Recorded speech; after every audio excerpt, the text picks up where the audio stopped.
Hey, what's up, everyone? Happy Saturday. It took a little bit of time for me to get this new pocket change market report up, but I figure since a lot of us will be kind of indoors here for a little while, that I figure I'd load you guys up with a lot of pretty stimulating pocket change realized sales from eBay. As a matter of fact, I have 28 of them to talk about, which is about double what I normally do. But believe it or not, the amount of coins I'm going to be talking about spans only 2 days.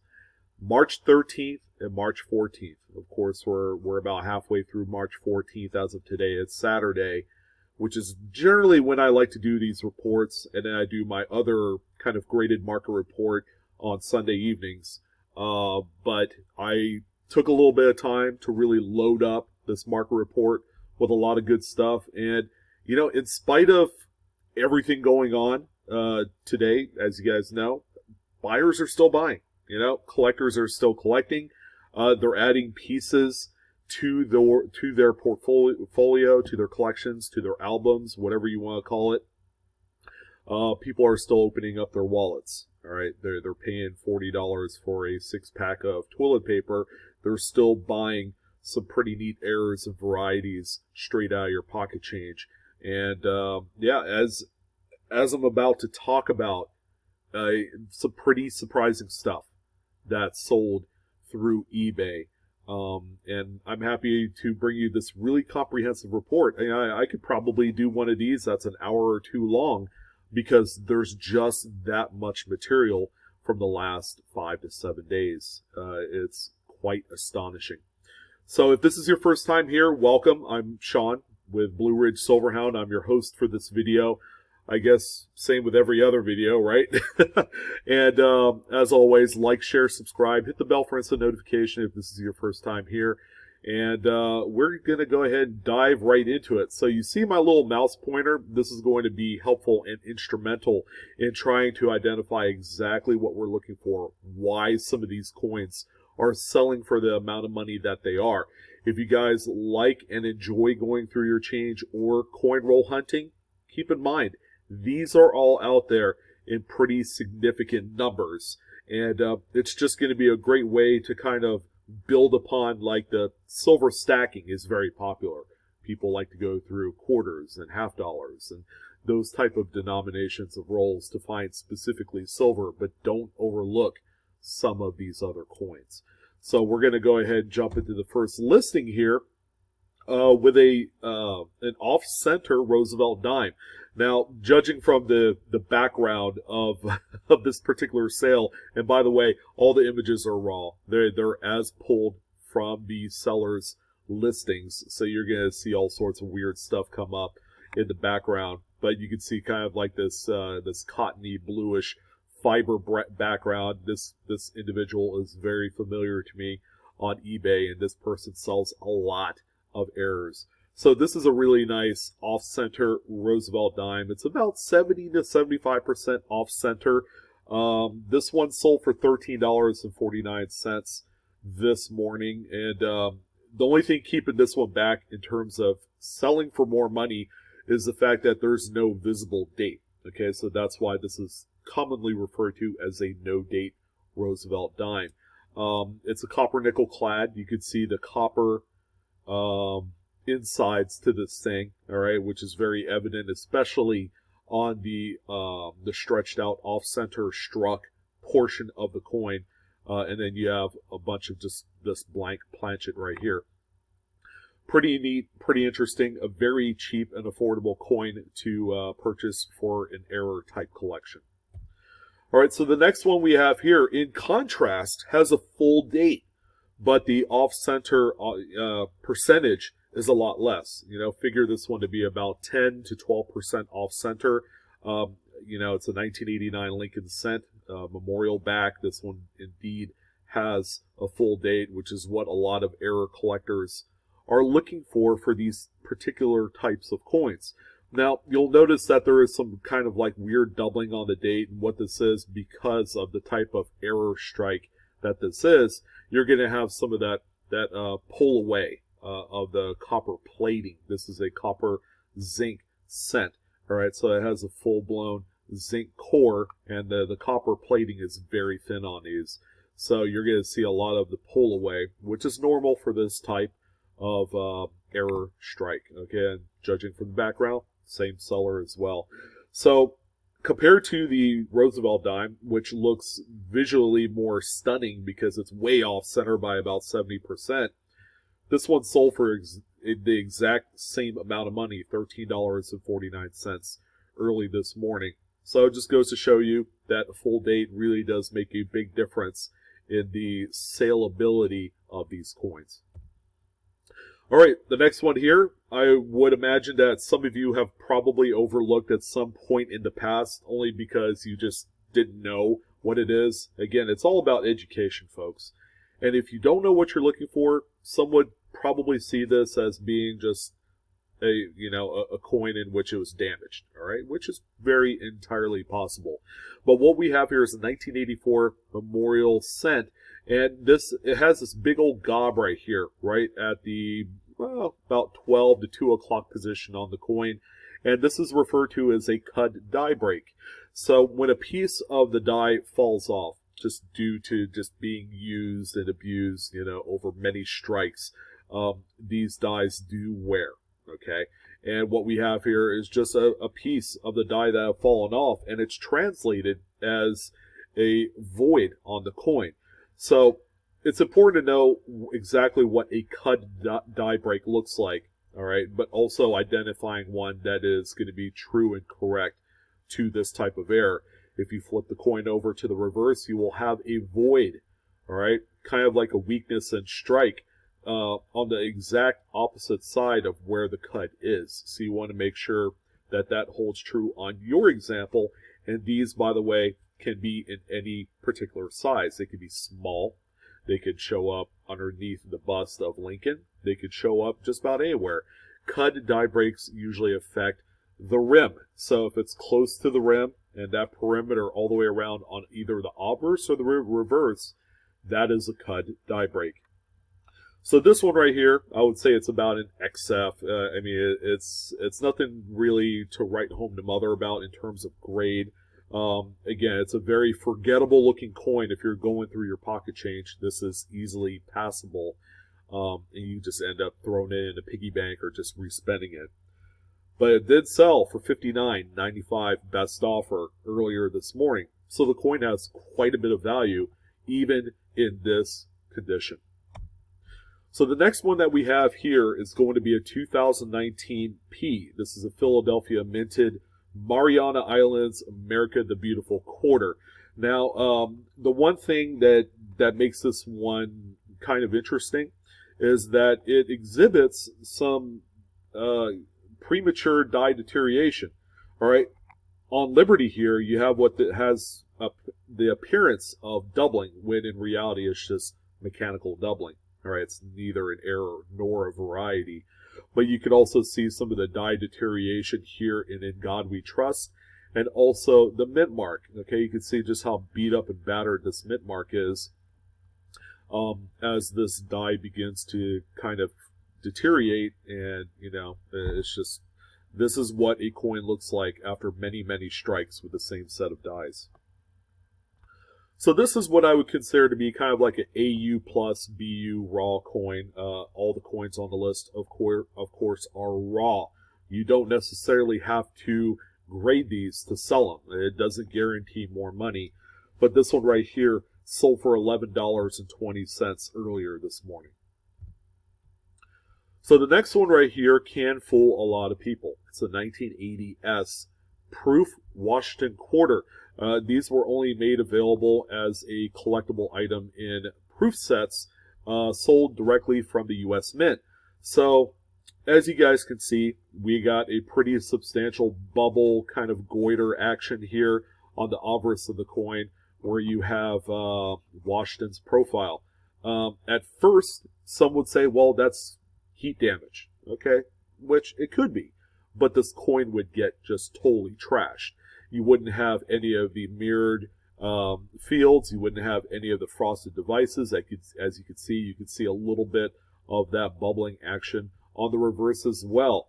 Okay, and what I've come to the conclusion is that this particular coin exhibits what we call an occluded gas bubble. Keep in mind, these are copper nickel plated clad coins. All right, so you have the nickel layer, you have the copper inside, and then you have the other layer of nickel. All right, so it's kind of like an Oreo cookie. All right, so there are times where you've kind of like opened up an Oreo cookie and have seen either a little small void, where there's no frosting at all, or whatever the case may be. Okay, these coins can exhibit a gas bubble in much the same fashion as not so much an Oreo cookie, but maybe a modern era Lincoln zinc coin, okay, where we see gas bubbles all the time. This is just a more extreme example. And the reason why I say it's not heat damage is you have a lot of the original surfaces. This particular coin has quite a bit of toning on there as well. Again, if you would have to apply a lot of heat to a coin like this, and it would just completely trash the coin. All right, but you would get the bubble, that's for sure.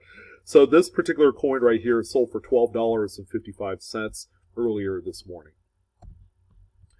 All right, so what we have here is a 1981A series $50 Federal Reserve note. All right, so this is an older generation of bill. As you can see, it's a small head type. It's 1981 series. So this note is just about 40 years old, but it has this big old smear of ink right here. Okay, and this is usually referred to in the error community of paper currency as a solvent smear, okay, which is just a smear of ink that it's used to, produce a lot of the design of the front of this note. So this one right here is a raw, crisp, uncirculated example. It's an AA block serial, and this one sold for $239. Pretty interesting. But there are some solvent smear error notes that also show up in even the brand new release notes. Be sure to keep an eye out for stuff that looks like this. All right, so we're going a little bit old school here. We have an 1867 3-cent nickel. This one right here is a nice lower graded example. I would peg this as kind of like maybe a fine plus. I wouldn't consider it to be anything higher than that. Maybe a VF20 on its best day. I mean, you have quite a bit of design here. Some of these lines still showing up on the Roman numerals on the reverse. But what really makes this one interesting, and what a lot of people, who generally look through coins of this like low grade state, you got to keep in mind, there's a lot more errors to be found on these older, like 200-year-old coins than some of the more modern stuff. So if you wanted to really cherry pick some really neat coins, take a look at these affordable like $10 coins, at a coin shop or a show. So this one right here is a 170-degree rotated reverse error. Generally, when you take this coin and you rotate it on the north-south axis, okay, you have something called coin alignment, which means when you flip that coin over, the reverse is going to be upright. All right, it's not going to be upside down. So this one right here, when this coin was flipped on a north-south axis, it was still upside down when it should have been right side up. So you have a really nice error right here. So this one sold for $32 earlier this morning. All right, so what we have here is something that's a little bit newer. It's a 1999D. This is a Denver minted Lincoln Memorial cent that exhibits a nice mild broad strike. As you can see, the coin is a little bit bigger. You can see this extra material here all the way around. You can see it on the reverse as well. You have a little bit of the pull away of the copper plating in the bays of the memorial as well. Now, this is generally a nice middle grade BU red example, and this one sold for $18.94 earlier this morning. Keep an eye out for coins that look like this. These do pop up in change occasionally, and they're going to appear a little bit bigger than your standard Lincoln cent, all right, in terms of overall diameter. They're going to be bigger. They're probably in between the size of a normal Lincoln cent and a Jefferson nickel, all right. So these, again, are a great error to find, and they are sellable on the secondary market. All right, so what we have here is a 1980p Lincoln Memorial cent. This one right here exhibits a nice cud right underneath the portrait, all right, which is generally a hot spot for some of these little die breaks on these coins, because you have this spot in between the under bust area of Lincoln and the rim. This is actually a very weak spot on the dies. Okay, and they tend to fall off and chip and crack and everything like that. You get a lot of neat effects on some of these coins. So this one right here, again, if you check the opposite side, you have a little weakness right here where States is, and this is a legitimate, genuine cud die break. Pretty neat. This one sold for $19 earlier this morning, and I would probably kind of peg the grade to be somewhere around VF. I mean, it's a nice circulated example. It's very forgettable at first glance, but this is a coin that sold for nearly a $20 bill. All right, you'd be hard-pressed to find anything else that looks like this where you could trade it straight up for a fresh, crispy Andrew Jackson. All right, so we got another Federal Reserve note. This is a much newer type. This is a 2017 series $1 FRN, and at first glance it doesn't look like anything special, but upon closer examination, this particular seller noticed that the final digit of the serial number of this serial set is printed a little bit higher. Okay, they call this a stuck digit. Now, this is what I would consider to be a very mild stuck digit error. All right, generally when you have the stuck digits where they're much higher, and they have been cut off because these numbers are actually on a wheel.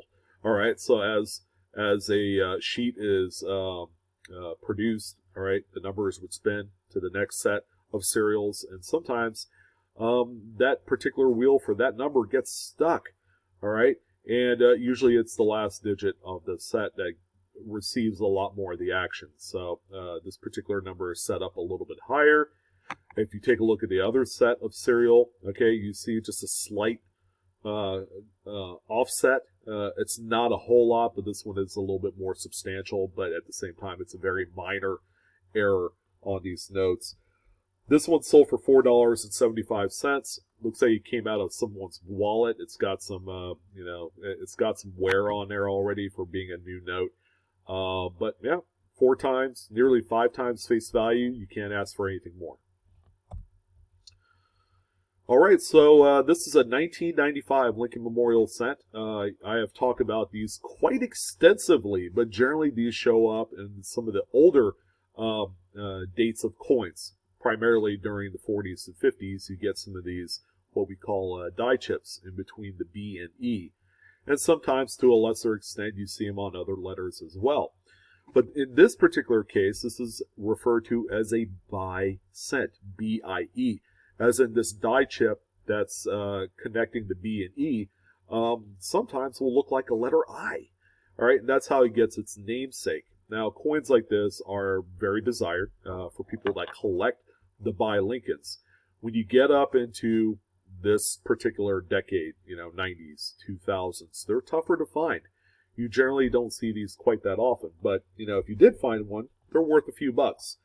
This one right here is, I would say, kind of like an AU plus red. All right, it's not quite uncirculated, but it's close. This one sold for $3 earlier this morning. All right, so it gives you an idea, $3 for a coin that exhibits a little bit of a die chip between the B and E, a BIE Lincoln cent. Yep, still sells for that. All right, sometimes you'll come across little lots like this. This is a trio lot of off-center Lincoln cents. These are all zinc cents, too. You can see some of the zinc on this coin right here coming through that copper plating.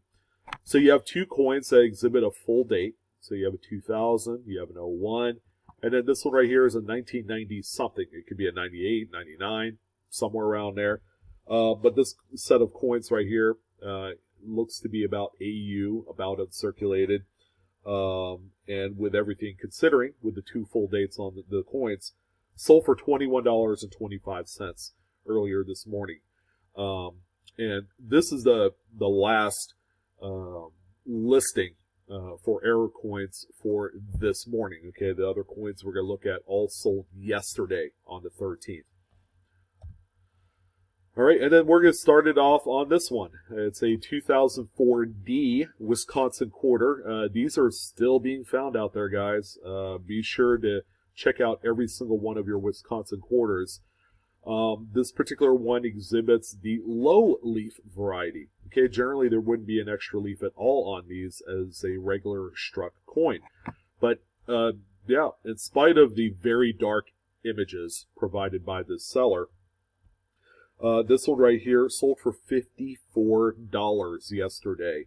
And it's also worth mentioning that this particular listing, this seller is from San Antonio, Texas, which ironically, that's where a lot of these leaf variety Wisconsin quarters were dumped in. They were in Texas and Oklahoma and Arkansas. All right, so if you're living in that region of the United States, that's where you're going to have your best shot of finding these low and high leaf Wisconsin quarters. All right, coming up here, we have a 1999 Lincoln cent with a little bit of an off-center broad struck.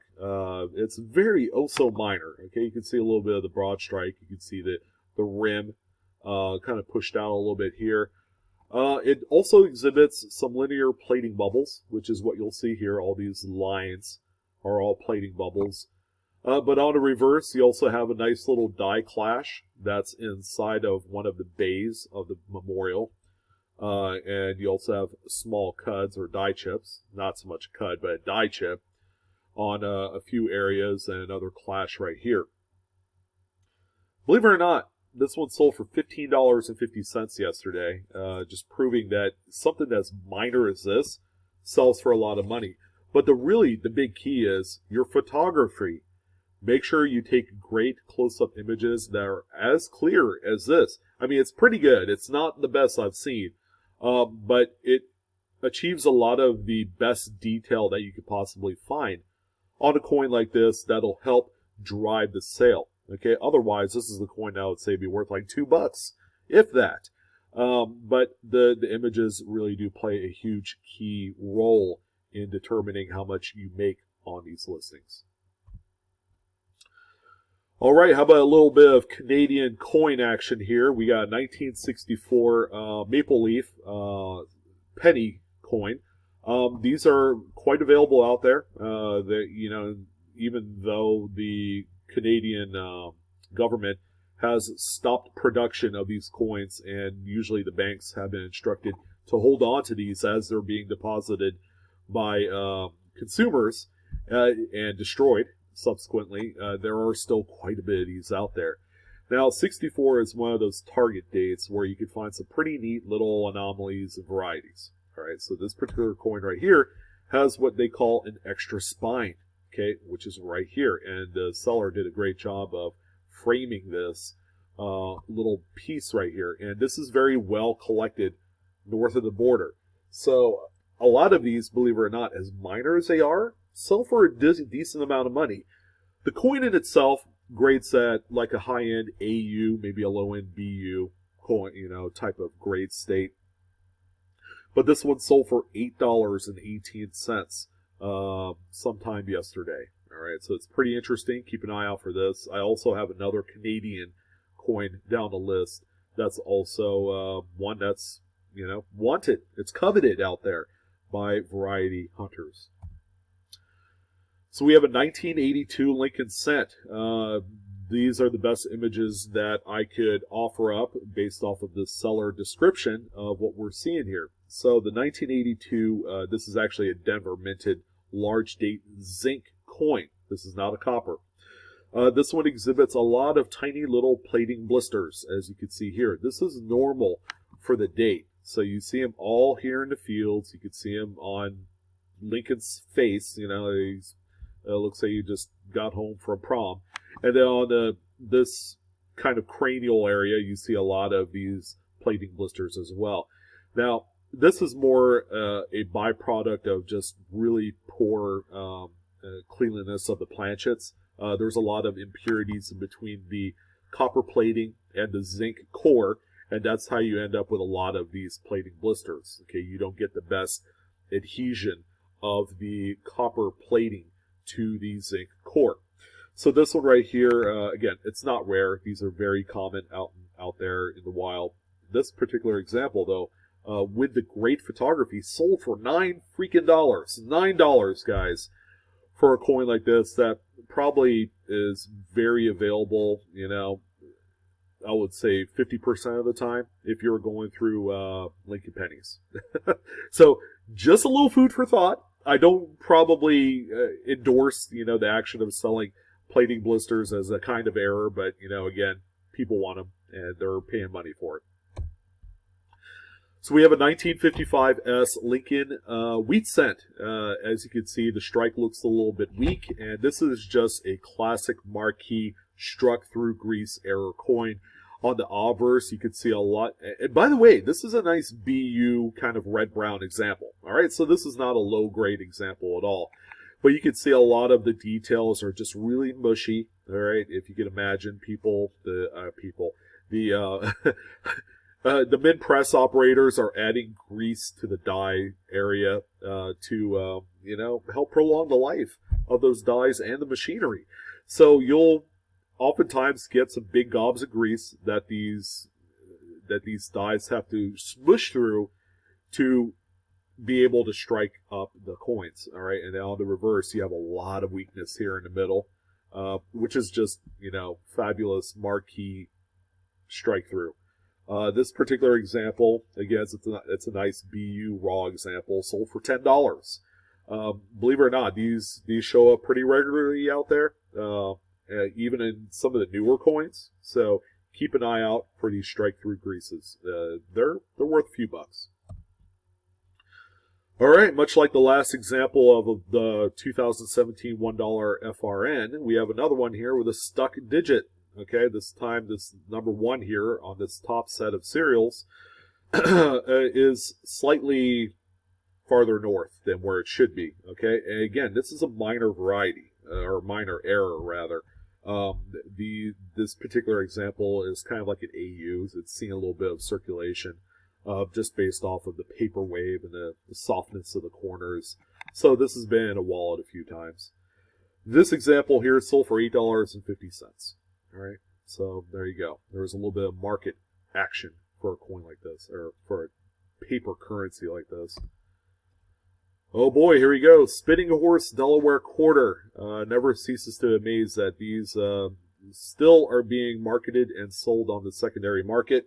What it really comes down to is that these have developed kind of like a little bit of popularity, you know, with some collectors. And I don't know if it's error collectors, state quarter collectors, or, you know, it's a pretty interesting, neat example. If this die, gouge, or scratch, or crack, or whatever it is anywhere else on the coin, okay, we probably wouldn't be talking about this coin as the Spinning Horse.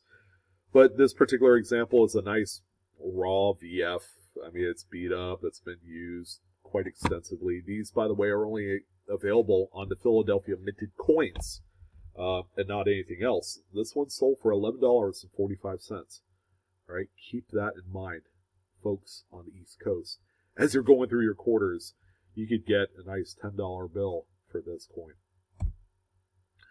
So here's the other 1964 Canadian maple leaf penny. This one exhibits what they call the hanging digit variety. This is the hanging 4 right here. You can see this little kind of like hanger type affair going on right here.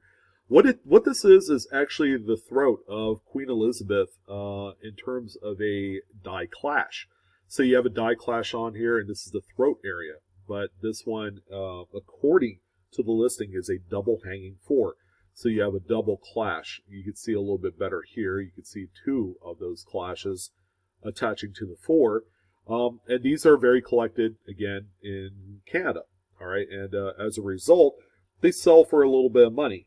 This example sold for $8.40, which sounds a little bit crazy, but believe it or not, that is the going rate for coins like this. As you can tell, it doesn't have that extra spine either. This one's clean. So, yeah, that's that one right there. Pretty nice. Oh, this is an extremely minor variety. It's 2016. This is a Philadelphia Cumberland Gap, America the Beautiful Quarter. This one is a doubled die reverse. All right, where you're going to find that is right here on this arm area, which is also on this area here. All right, so you're going to see a little bit of doubling. This might be attributed on Wexler's site. I didn't exactly look, but the seller, and by the way, this is a double die, all right, and it occurs right in the middle of the coin, which on these single squeeze press modern coins, okay, that's where you're going to see a lot of your doubling at. So this one right here, this 2019, sold for $8.70, believe it or not. So again, the great clear pictures play a huge role in the sale of this coin. All right, we love these low and high leaf Wisconsin quarters. We have a 2-coin set that's sold yesterday, which exhibits a really nice low leaf, and then you have a high leaf. All right. So if you want a nice BU coin set, this is a really nice suitable pairing right here. That's sold for $107.95. Again, these things are still valuable. I would say that if this was sold individually as a standard auction, this sale probably could have gone up to as high as $150. But because this person sold it as a 2-coin set and had the minimum bid really high on it, I think it was $105 or whatever, that they really left a little bit of money on the table.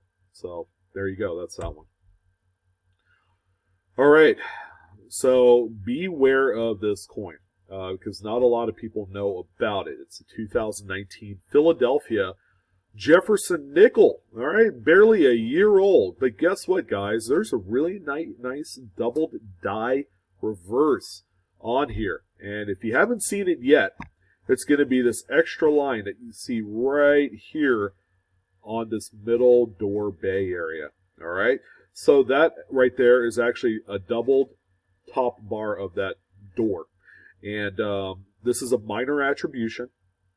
And, this was actually sold as a lot of 2. So you received 2 coins straight out of a BU roll, a bank roll. But get this, it's sold for $15. All right.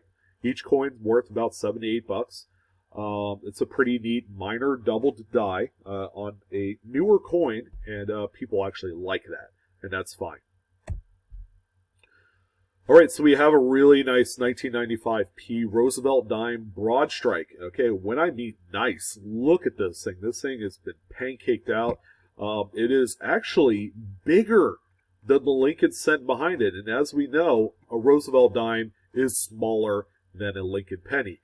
This example right here is what I would consider to be like an AU. So by some strange occurrence, this coin has seen some sort of circulation. Like you couldn't even look down and see, oh my God, my dime is the size of a nickel. So why haven't I pulled it out after, being spent 100 times? I don't know. But this one right here sold for $19.75. Here's a comparison of that same dime with a regular dime. It is huge. But almost $20. That's incredible. It's nice to see finds like this where it's amazing. You don't see this that often. So we have a pretty nice variety that not a lot of people know about. It's a 1944 Lincoln cent, probably one of the most common Lincoln wheat cents that you'll find out there today. Now this is a really nice high grade specimen. However, as you can see, it's got this big old fat bottom of the 9. You can tell that this 1 is a little bit wider, plus it also has this stretching action. The bottom of the 4s are a little bit wider, so this is a double die obverse. This particular one is number 2, all right, which can be found on coppercoins.com. This particular example at this grade sold for $10.50. All right, Lincoln wheat cents are a treasure trove of varieties and errors. Okay, this is just another one that hit it home. I would say someone got a pretty good bargain on this. And for you coin roll hunters of candy half dollars, if you found a coin that looks like this, then you probably hit a little mini pay dirt.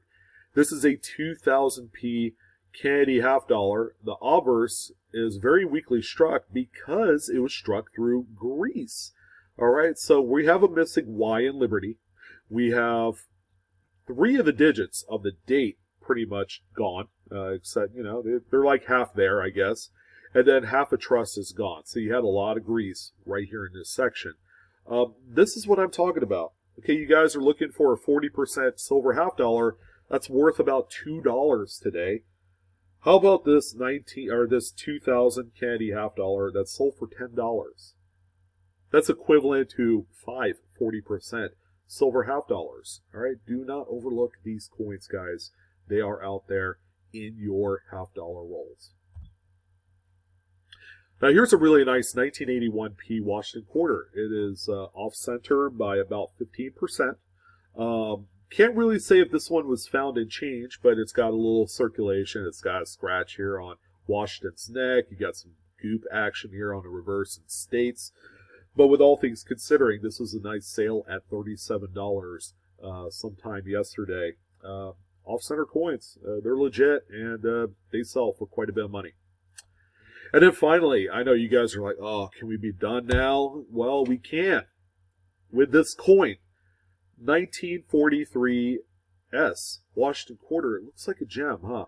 We have a couple tooth marks right here. It looks like someone, a wolf bit into it or something. I mean, this is, and it looks clean. You can see all of the hairlines and all that great stuff happening here. This is a nice lowball example that probably came out of a bulk lot of Washington quarters. Now, if you guys are not searching through your 1943s, your 1942s, and your 44s for doubled die obverses, you're really selling yourself short. There's a lot of money to be found with these coins. Now, this coin is damaged. It's been cleaned. It has issues. But this is the doubled die obverse number 1. This is the big dog in the Washington quarter series, and someone found it in their scrappy junk silver lot. Yeah, guess what? This one sold for $75 in this condition and in this state. Boom. $75 for that coin. But it had that on there. And that, ladies and gentlemen, is why we search through our coins, is to find stuff that are so remarkably valuable for what they are. We see coins on the list that probably shouldn't even be worth $8 to $10, but with the right type of pictures, with some diligent searching, okay, these things are out there. I come across coins like this on a regular basis. I just don't have time to list them because I got way too much of them. And it would be an understatement to say that it's a lot of work, because it's a tremendous amount of work, but you can really make some money. All right, and it all adds up. You sell a penny for $5, you sell another one for 10, and you've taken 2 cents and turned it to $15. After fees, you would have made about $10. Not bad. Go to the dollar store and really stack up the small envelopes, the number 10s, and use that for your shipping. That's where you're going to save a lot of money, and that's where you put a lot of money in your pocket. Yes, there is some trepidation going on with actually touching money because of the germs and viruses and whatnot. Keep in mind, you would coin roll hunt with gloves on anyways. Be sure you do that. Have fun in the hobby, and thank you for watching this video. Hopefully it wasn't too ridiculously long. It was coming up on 40 minutes. But you guys, there's a lot of free time. There's a lot of time to go through coins, and it's a lot of fun, and it's still very profitable for some of you that actually want to do it. All right, I do it every day, and it is a lot of fun. As always, like, share, subscribe. Hopefully you enjoyed today's video. I'm your host, Sean, with Blue Ridge Silverhound. As always, Coinaholics, we are discovering together. I hope you find your piece of treasure here real soon.